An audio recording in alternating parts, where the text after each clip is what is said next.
before how many people walk the streets alone at night and how scary they all look. But like this brother here, yelling and cursing and kicking himself. And is that blood? And where are they going? But like her with no clothes and sweating so hard.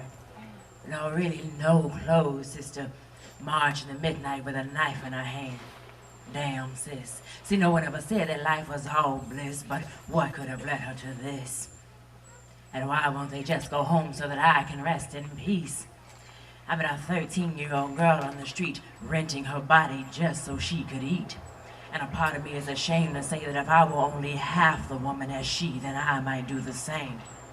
Did you know that Denny's stays open 24 hours to everyone, except for those who've been evicted and now have nowhere to sleep and can't even afford to buy tea? I never noticed before how long and dark the night is. I can't even see the steering wheel in front of my face, and someone tried to break into my ride, and so now my back door will not lock.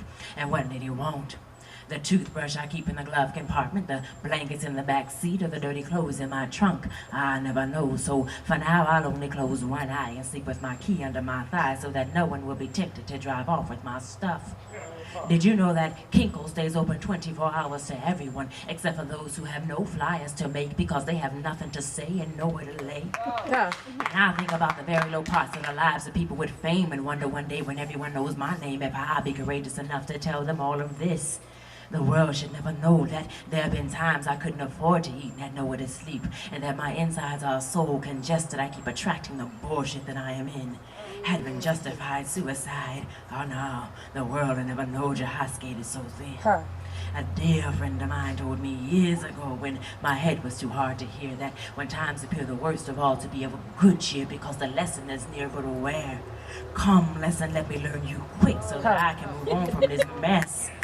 I never noticed before how many restrictions there are to park on so many streets, but I'll have to find somewhere soon because if I stop to get gas, then I'll have nothing to eat. And where is the moon?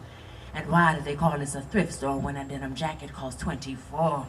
Dollars are so few, this night is so cold, and my sanity, it won't last long. And these tears would only give me a headache and put me to sleep. And in my dreams, I'll remember when I was beautiful. And I was, really. Oh, I could stand tall and hold my head real high.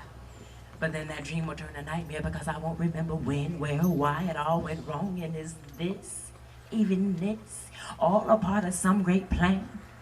Well, I guess even Jesus cried too.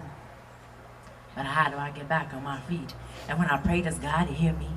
Well, I park the car and reflect upon the pieces of my life, this puzzle, and somehow I will jigsaw my way through this maze. And now in the back of my mind, my big mama is singing, "Amazing Grace will always be my song of praise." And I understand, because if his eye is on a sparrow, then he got to know me as well. Because I once was lost, but now I'm found, and I once was blind, but now I see, but now I'm lost again, and don't know where I'm supposed to be.